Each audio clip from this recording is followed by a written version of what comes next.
Hello, good morning વિદ્યાર્થી મિત્રો. ધોરણ 7 વિષય છે સામાજિક વિજ્ઞાન. શ્રી કન્યા પ્રાથમિક વિદ્યાલયમાં આપ સૌનું હાર્દિક સ્વાગત છે. પાઠ 2 દિલ્હી સલ્તનત.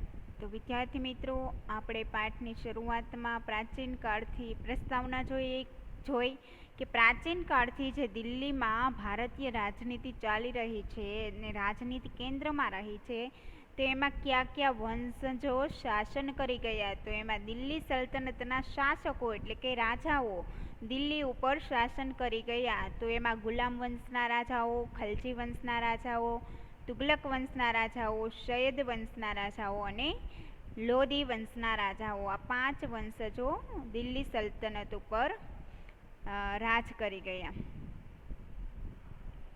હવે એની રાજ્ય વ્યવસ્થા પણ આપણે જોઈ કે કેન્દ્રીય શાસન હતું, પ્રાંતીય શાસન હતું અને સ્થાનિક એટલે કે ગામડે અને શહેરોમાં એમ પણ શાસન હતું. તો 3 પ્રકારનું શાસન હતું. અને અત્યારે આધુનિક શાસન જે રીતે જોવા મળે છે એ જ રીતે પ્રાચીન કાળમાં જોવા મળતું હતું. પછી દિલ્હી સલ્તનત સત્તા જ્યારે હતી ત્યારના શાસકોએ દિલ્હીમાં શું સ્થાપત્યો સ્થાપ્યા. એમાં કિલ્લા, અન્ય બાંધકામો છે, એમાં કુતુબ મિનાર છે, ત્યારબાદ છે ઢાઈ દિનકા ઝોપડા છે, શું છે મસ્જિદ છે, તેની સ્થાપના કરી. હવે આપણે વિજયનગર સામ્રાજ્ય વિશે અભ્યાસ કરીશું કે તુગલક વંશના નિર્બળ સુલતાનોના સમય દરમિયાન દિલ્હી સલ્તનતના વિઘટનની પ્રક્રિયાનો પ્રારંભ થયો. કે તુગલક વંશ નબળો પડી જતા, એના સુલતાનો નબળા પડી જતા, તે સમય દરમિયાન દિલ્હી સલ્તનત સત્તા શું થાય છે, વિઘટન છૂટી પડી જાય છે, દિલ્હી સત્તાનો અંત આવે છે. સૈયદ વંશ અને લોધી વંશ દરમિયાન આ પ્રક્રિયા ઝડપી બની.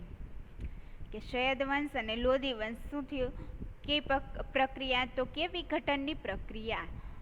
તૈમૂરના આક્રમણ, તૈમૂર વંશજો છે એના આક્રમણ, એના યુદ્ધને કારણે પણ સ્થિતિ વધુ વણસી એટલે કે વધુ કઠિન બનતી ગઈ.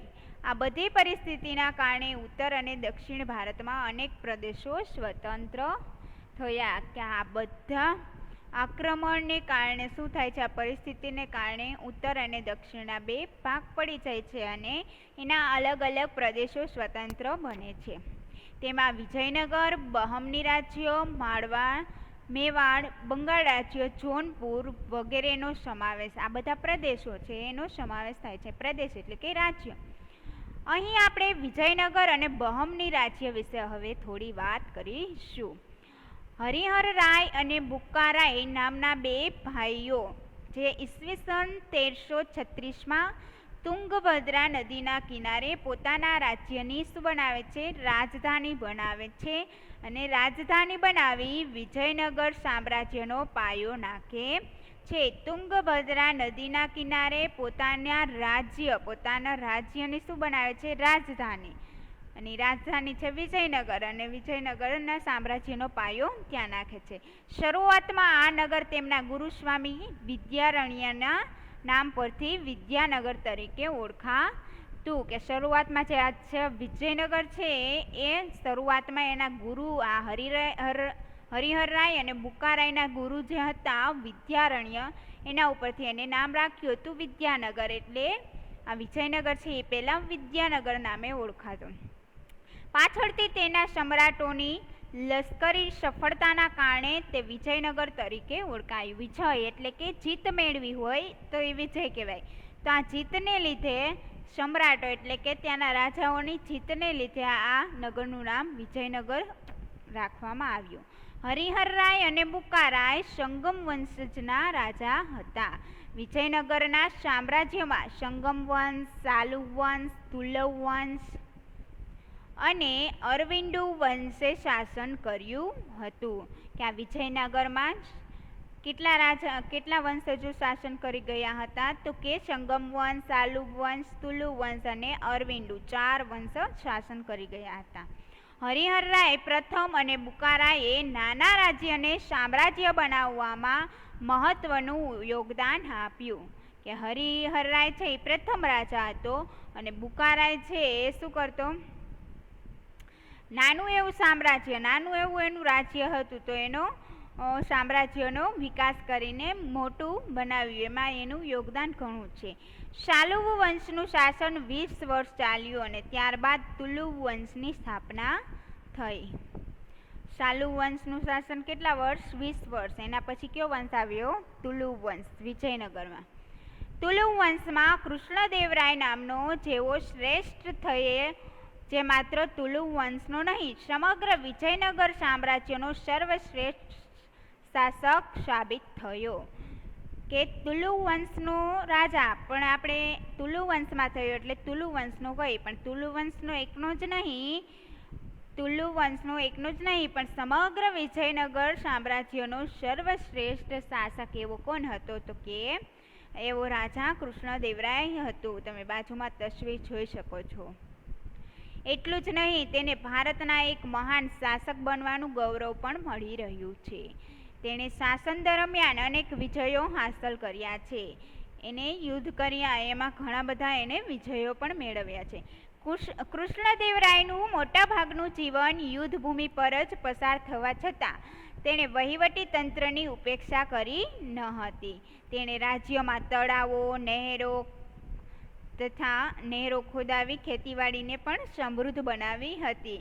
કે તળાવો બનાવડાવ્યા હતા, જેથી કરીને પ્રજાને ખેતી કરતી હોય તો પ્રજાને ખેતી કરવામાં કોઈ વાંધો ન આવે અને સિંચાઈ પણ મળી રહે. આમ નહેરો ખોદાવીને ખેતીવાડી કેવી બનાવી? ઉત્પાદન વધે એટલે સમૃદ્ધ બનાવી. કેટલાક અયોગ્ય વેરાઓ હતા, એને નાબૂદ કરી પ્રજાનો પ્રેમ પણ તેને મેળવ્યો. વિજયનગરની પાસે નાગલપુર નામનું નગર પણ તેને વસાવ્યો અને તેને અનેકવિધ ઇમારતો એટલે કે મકાનો ઘડી, સ્થાપત્યો બાંધી, કિલ્લાઓ બાંધી અને મંદિરોથી તેણે ગામને શણગાર્યું. કૃષ્ણદેવરાય પોતે વિદ્વાન હતા. તેમણે સંસ્કૃત અને તેલુગુ ભાષામાં કેટલાક ગ્રંથો પણ લખ્યા હતા. એક લેખક પણ હતા. તેના સાહિત્ય કલાના ઉત્તેજનને કારણે તે આંધ્રના ભોજ તરીકે પણ ઓળખાયા હતા. કૃષ્ણદેવરાયના અવસાન બાદ વિજયનગરમાં આંતરિક સંઘર્ષ, અંદરોઅંદર સંઘર્ષ, ઝઘડાઓ થવા લાગ્યા અને કાવતરાઓ શરૂ થવા લાગ્યા કે જે રાજા મરી ગયો, શાસક મરી ગયો હોય તો એ પ્રજા ઉપર શાસન કરવા કોણ આવશે? 23 જાન્યુઆરી 1565ના તાલીકોટના યુદ્ધમાં મુસ્લિમ રાજ્યોના બનેલા સંઘની સામે વિજયનગરનો શું થયો? પરાજય એટલે કે હાર થઈ. અને યુદ્ધ બાદ પણ વિજયનગર સામ્રાજ્ય એક સદી સુધી ટકી રહ્યું, પણ પહેલાં જેટલી ભવ્યતા પ્રાપ્ત કરી શક્યું નહીં. યુદ્ધ પછી પણ એક સદી એટલે કે 100 વર્ષ સુધી વિજયનગર ટકી રહ્યું, પણ પહેલાં જેવી, જ્યારે કૃષ્ણદેવરાય હતા, બીજા રાજાઓ હતા, એના જેવી ભવ્યતા, પહેલાં જેવી સફળતા પ્રાપ્ત કરી શક્યું નહીં. હવે ત્યારબાદ છે બહમની રાજ્ય. બહમની રાજ્ય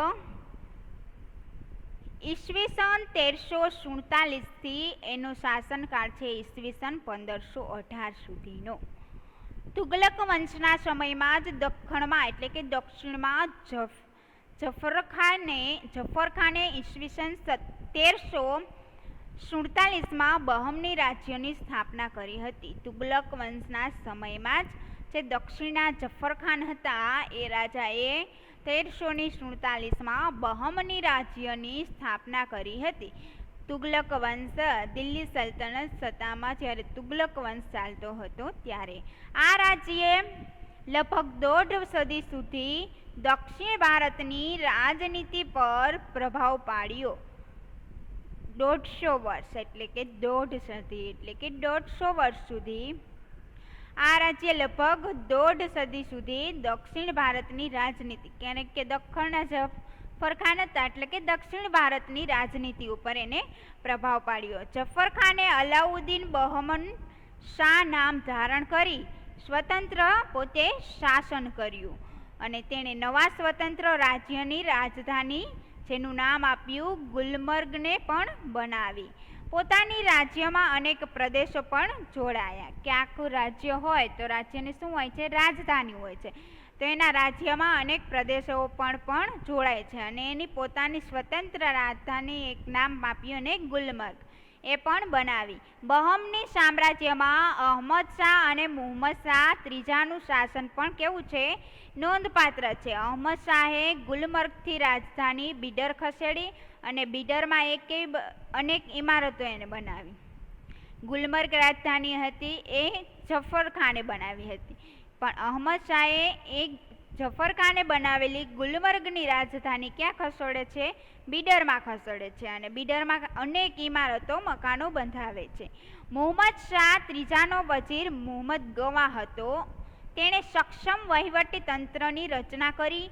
મુહમ્મદ શાહ ત્રીજાના સમયમાં બહમની સત્તા કેવી હતી, મજબૂત બની હતી. કારણ કે જે મુહમ્મદ શાહનો ત્રીજા વજીર મુહમ્મદ ગવા છે એ કેવો હતો, સક્ષમ વહીવટી તંત્ર અધિકારી હતો. પરંતુ ત્યારબાદ મુહમ્મદ શાહ બહમની બીજાના સમયમાં રાજ્યની તમામ સત્તા તેના વજીર કાસિમ બરીદના હાથમાં આવી અને તેના સમયમાં જ બહમની સામ્રાજ્યનો શું થયો, અંત આવ્યો. કે વહીવટી તંત્રમાં બધા સરખા ન હોય. મુહમ્મદ શાહ બહમ છે બીજો હતો, એના સમયમાં એનો વજીર જે મુહમ્મદ ગવા છે એ વહીવટી તંત્રનો સારો એવો અધિકારી એનું પદ નિભાવ્યું. પરંતુ મુહમ્મદ શાહ ત્રીજો છે એને બહમની સામ્રાજ્યનો અંત લાવી દીધો વજીર કાસિમ બરીદે. સમગ્ર સામ્રાજ્ય બીજાપુર, અહમદનગર, ગોલકોંડા, બીડર અને બરાર આવા જે 5 પ્રદેશ છે આ 5 સ્વતંત્ર રાજ્યોમાં વિભક્ત છૂટું પડી ગયું. દિલ્હી સલ્તનત શાસનનો હવે અંત કઈ રીતે આવ્યો, કે દિલ્હી સલ્તનત શાસનની સ્થાપના ક્યારે થઈ હતી, ઈસવીસન 1206માં કોને કરી હતી, કુતુબુદ્દીન એબક દ્વારા થઈ હતી.